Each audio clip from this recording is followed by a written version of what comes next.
कुरान कहता है सारी मानव जाति एक ही माता पिता की संतान है। कोई किसी से बड़ा या छोटा नहीं है। सिर्फ अच्छा चरित्र ही इंसान को बड़ा बनाता है। यदि किसी ने एक व्यक्ति का नाहक कत्ल किया, उसने पूरे मानव जाति का कत्ल किया। इसी तरह जिसने एक व्यक्ति की सेवा, कल्याण किया, उसने पूरे मानव जाति का कल्याण किया। इसलिए कश्मीर के पहलगाम में हुए आतंकी हमले में शामिल हमलावरों ने बेगुनाह लोगों का कत्ल करके पूरे मानव जाति को शर्मसार किया है, जिसकी सख्त से सख्त शब्दों में निंदा होनी चाहिए। इस तरह का वक्तव्य अकोला के मोमिनपुरा मस्जिद में आयोजित राष्ट्रीय एकता ईद मिलन सद्भावना सम्मेलन में आए हुए इस्लामिक विद्वान डॉक्टर मोहम्मद रफीक पार्नेकर ने किया। बता दें कि यह कार्यक्रम खिदमत फाउंडेशन मोमिनपुरा ग्रुप अकोला के प्रयासों से आयोजित किया गया, जिसमें हम वतन भाइयों को विशेष रूप से आमंत्रित किया गया था। भरी संख्या में उपस्थित हम वतन भाइयों को संबोधित करते हुए डॉक्टर पार्नेकर ने आगे कहा कि हम किसी भी दृष्टिकोण से हमारे रिश्ते पर गौर करें तो हमें यह बात समझ में आती है कि सभी हम एक माता पिता की संतान हैं और हमें सद्भावना से रहना चाहिए। डॉक्टर पार्नेकर ने उदाहरण देते हुए कहा कि साइंस भी हमें यह बताता है कि एक व्यक्ति को दूसरे व्यक्ति का रक्तदान चल सकता है। हम लोग किसी के लिए भी ऑर्गन डोनेट कर सकते हैं और वह व्यक्ति इस ब्लड और ऑर्गन के सहारे जीवित रह सकता है। इसलिए हम सब एक ही हैं। दूसरा उदाहरण देते हुए उन्होंने कहा कि हमारा संविधान भी हमें एकता, बंधुत्व और समता की बेहतरीन मिसाल पेश करता है। हम रोजाना स्कूल और कॉलेज में प्रतिज्ञा पढ़ते हैं, जिसमें हम सभी भारतीय आपस में भाई भाई होने की बात कहते हैं। तो फिर हमें एक दूसरे से नफरत क्यों करनी चाहिए?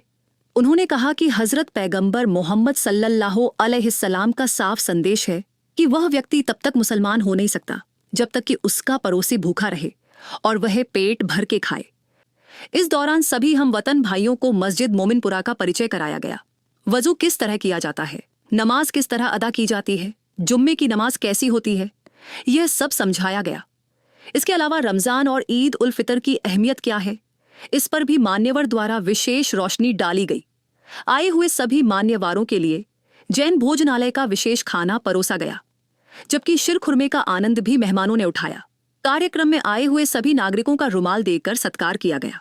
उक्त कार्यक्रम में विभिन्न शिक्षण संगठनों की भी उपस्थित थी, जिसमें खास तौर पर स्थानीय हमवतन शिक्षक बड़ी संख्या में उपस्थित थे। आज अकोला शहरामध्ये मुस्लिम बांधवांतर्फे रमजान ईद निमित्त सद्भावना आणि राष्ट्रीय एकात्मता संमेलन आयोजित करण्यात आलं। खरं तर ईदचा मूलभूत संदेशच समता आणि बंधुत्वाचा आहे। पवित्र कुराणाची ठाम भूमिका आहे की ही सारी मानवजात एकाच माता पित्याची लेकरं आहेत, म्हणून आपण सर्व बंधू भगिनी आहोत। पैगंबरांचं म्हणणं आहे अरब अरबेतरापेक्षा श्रेष्ठ नाही, अरबेतर अरबापेक्षा श्रेष्ठ नाही, गोऱ्याला काळ्यावर प्राधान्य नाही आणि काळ्याला गोऱ्यावर प्राधान्य नाही। अरब असो की अरबेतर, गोरे असोत की काळे, तुम्ही सर्व आदम पासून आहात आणि आदम यांना मातीतून तयार केलं।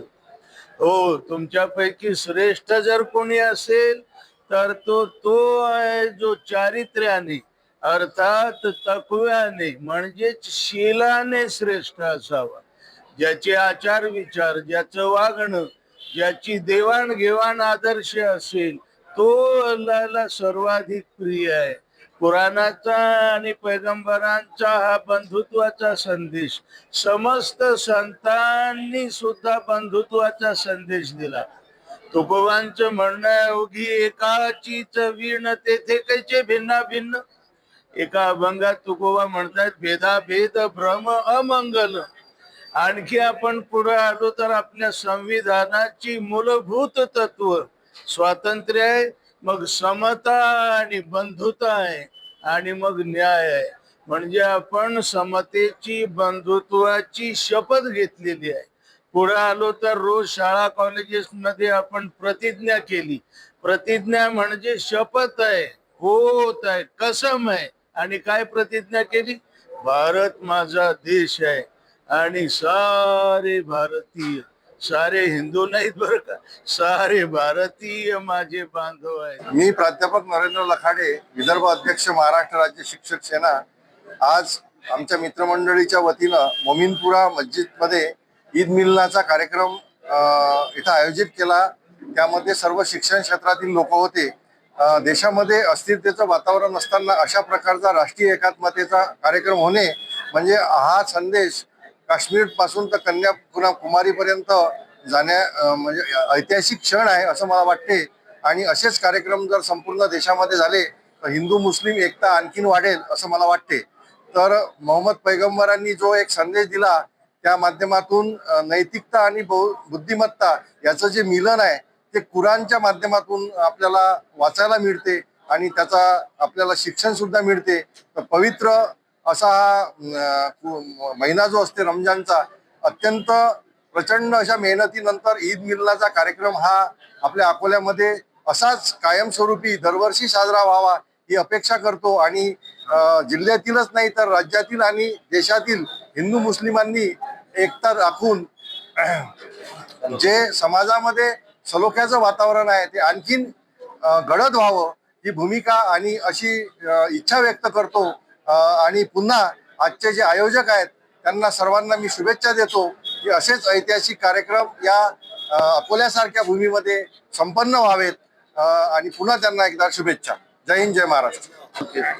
आजच्या या दिवशी माझे ऑफिसमधले खास माझे मित्र आसिफ आणि त्यांच्या समाज बांधवांनी जो काही आज सद्भावना दिवसाचा कार्यक्रम आयोजित केलेला आहे, ज्यावेळेस त्यांनी मला निमंत्रण दिलं त्यावेळेस मी एक अत्यानंदाने ते स्वीकारलं. कारण ह्याच्या अगोदर ज्यावेळेस पवित्र रमजान महिन्यामध्ये यांनी मस्जिद परिचयाचा जेव्हा कार्यक्रम घेतला तो फर्स्ट टाइम जेव्हा मस्जिदमध्ये आल्यानंतर आपल्याला कळालं की मस्जिद काय आहे. मस्जिद ही नेमकी आपण एक विशिष्ट वास्तू म्हणून ज्याला आपण हे करतो, अधोरेखित करतो, तर ही सर्वांसाठी आहे हे इथं आल्यावर आपल्याला लक्षात येतं. एक सर्वधर्म समभावाची शिकवण जशी आहे इथल्या मौलवी साहेबांनी आपल्याला दिली ही निश्चितच गौरवास्पद आहे. आणि अशीच परंपरा यांनी यापुढेही चालू ठेवावी ही माझी अत्यंत इच्छा पण आहे आणि ती मी त्यांना गरज बोलून पण दाखवेल. आणि मी यासाठी या कार्यक्रमासाठी या सर्व बांधवांना मी शुभेच्छा देतो आणि असेच कार्यक्रम पुढे त्यांनी आयोजित करावे अशी मी त्यांना विनंती करतो. अस्सलाम वालेकुम, जय जिजाऊ, जय शिवराय. आज हा जो कार्यक्रम घेतलाय खरोखर जर आपलं भारतीय संस्कार जर पाहिले त्यामध्ये ते एक भीतीदायक वातावरण निर्माण केलं होतं काही लोकांनी. त्याच्यामध्ये शिक्षक वर्ग हा खरोखर समाज भूषण वर्ग आहे आणि समाजाला ज्ञान देणारा वर्ग आहे. त्यामध्ये आपला खिदमत फाउंडेशन जे आहे त्या खिदमत फाउंडेशनने एवढा चांगला सुंदर कार्यक्रम घेतला की ज्या लोकांना मस्जिद आणि कुराण माहीत नाही आणि पवित्र कुराणमध्ये काय लिहिलेलं आहे खरोखर जे अफवा बाहेर असतात त्या प्रत्यक्षाने समजावून सांगितल्या. आणि सद्भावना मुस्लिम समाजामध्ये काय सद्भावना हे या खिदमत जे फाउंडेशन आहे यांनी आमच्या सर्व अकोला जिल्ह्यातल्या संघटना आहेत आणि शिक्षक वर्ग आहे त्यांना दाखवून दिलं. आणि एवढंच नाही, हे जे पुलगावचा प्रकरण झाला त्याच्यामुळे सुद्धा खरोखर एक आपल्या भारताची संस्कृती आहे. त्या संस्कृतीमध्ये जे तिथे बिझनेसवाले आहेत जे खास साहब आहेत ते रडू म्हणत होते की आमच्या या हमारे यहाँ पे जो मेहमान है मेहमान को मारा मतलब हम खाने को नहीं मिला तो चलता. ये उनके वाक्य है, ये सेंटेंस है. सही में मुस्लिम हिंदू एक ही है. अपना ये भारतवासी के लिए ये बहुत बड़ा पैगाम है. ये अमन के लिए इन्होंने जो लिया ये बहुत अच्छा शुक्रिया. हमारा जो संघटना है ते संघटनावरची आम्ही शुक्रिया फाउंडेशन को देते हैं. अकोला शहरातील मोमीनपुरा या ठिकाणी आज राष्ट्रीय एकात्मता दिवस साजरा करण्यात आला. या कार्यक्रमाला मोमीनपुरा येथील सर्व मस्जिदमधील ट्रस्टी, मस्जिदचे सर्व सभासद आणि या परिसरातील सर्व मुस्लिम बांधवांनी अतिशय सुंदर असा कार्यक्रम, भारतीय एकात्मतेला बाधक असा हा कार्यक्रम, भारतीय एकात्मतेला एकदम सुंदर करणारा कार्यक्रम या परिसरात घडून आणला. या कार्यक्रमाला अकोला जिल्ह्यातील मराठी शिकवणारे प्राथमिक शिक्षक, प्राध्यापक आणि माध्यमिक शिक्षक हे सर्वजण या ठिकाणी उपस्थित होते. आणि या ठिकाणी मान्यवरांचे अतिशय चांगले अनमोल विचार या ठिकाणी ऐकायला मिळाले. आणि मुस्लिम बांधवांनी या देशाला खरोखर आपला देश समजून, आपले सर्व बांधव समजून आजचं जे प्रतीक आहे हे खूप प्रशंसनीय आहे, खूप चांगलं आहे. सहभोजनाचा कार्यक्रम झाला. या ठिकाणी आम्हाला शीरखुर्मा सुद्धा त्यांनी ईद निमित्त दिलेला आहे. हा कार्यक्रम या भारताला संदेश देणारा कार्यक्रम आहे असं मी या ठिकाणी सांगतो. काष्टराज शिक्षक संघटना, काष्टराज कर्मचारी महासंघ, या शाखेतील सर्व शिक्षक, सर्व मंडळी आजच्या कार्यक्रमाला आवर्जून उपस्थित राहिली. पत्रिकेमध्ये आम्हाला या ठिकाणी निमंत्रण देण्यात आलं आणि खूप चांगल्या प्रकारे गेट पासून आमचं स्वागत करण्यात आलं आणि शेवटपर्यंत आम्हाला आदरातिथ्य करून हा कार्यक्रम अतिशय सुंदर असा या ठिकाणी नियोजित केला होता. सर्व बांधवांचे या मोमीनपुरा मस्जिदच्या सर्व सभासदांचे मी या ठिकाणी आभार व्यक्त करतो आणि सर्वांना धन्यवाद देतो आणि थांबतो. मोमीनपुरा मस्जिद में आज सब शिक्षक लोगों का ये सम्मेलन हुआ है, जहाँ ईद मिलाद का एक कार्यक्रम रखा हुआ है जो भाईचारा का संदेश देता हुआ है और ईश्वर एक है, अल्लाह एक है। ये संदेश जो है ये पूरे भारतवर्ष में जो जाएगा शिक्षकों के माध्यम से, तो एक बहुत अच्छा कार्यक्रम का जो आयोजन किया इसके बारे में हम आभार प्रकट करते हैं। मी विजुक्ता अकोला जिल्हा सचिव पंकज वाकोडे आज या कार्यक्रमाला उपस्थित राहिलो आणि आमच्या विजुक्ता अकोला जिल्हा कार्यकारिणीचे सर्व सभासद आज या कार्यक्रमाला उपस्थित राहिले आणि खरोखर अतिशय सुंदर असा हा कार्यक्रम इथे आयोजित केला आणि आज समाजाला ज्याची गरज आहे राष्ट्रीय एकात्मतेची तोच या आजच्या कार्यक्रमातून पाहायला मिळालेला आहे. म्हणजे प्रत्येक गोष्ट तिथे जे आज कुराण जे काही सांगितलंय, कुराण बद्दल जी माहिती दिलेली आहे ती फार सुंदर माहिती अशी त्यांनी दिलेली आहे आणि समाजात आज जो एक अनिष्ट अशा प्रथा पडलेल्या आहेत की जातीभेद हा एक विकोपाला गेलेला आहे. खरं यातून एक संदेश देण्यासारखा या कार्यक्रमातून की सर्वात श्रेष्ठ जो आहे, जो मानव धर्म आहे, यापेक्षा दुसरं काहीच नाही आहे. सगळ्यांनी एकोप्याने राहायला पाहिजे, तरच आपला हा भारत देश समृद्ध होईल. अल्हम्दुलिल्लाह, बड़ी खुशी की बात है कि आज मोमिनपुरा मस्जिद के अंदर एक मस्जिद परिचय प्रोग्राम रखा गया था, जिसके अंदर खास फोकस अकोला के शिक्षकों के ऊपर था। क्योंकि शिक्षक जो होते हैं ये गुरु होते हैं और इनको हर चीज़ की जानकारी होना चाहिए।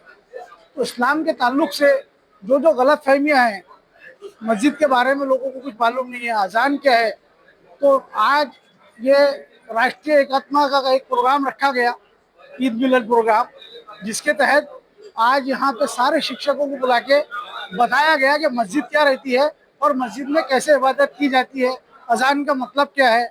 और ये हमारे राष्ट्र के लिए, एकता के लिए बहुत ज़रूरी है कि हम अपने अपने समाज की गैर समझ दूर करें। और यहाँ से हम एक आह्वान करते हैं कि इस देश में अगर शांति और सुकून चाहिए तो हमको ये करना पड़ेगा कि हमारे विचारों का आदान प्रदान करना पड़ेगा, जब ही जाके हमारे यहाँ शांति और। इस वीडियो को ज्यादा से ज्यादा लाइक करें और शेयर करें। बने रहें सुप्पा न्यूज के साथ। ऐसी ही खबरें देखने के लिए चैनल को सब्सक्राइब करें। हम मिलते हैं आपसे एक नई खबर के साथ। धन्यवाद।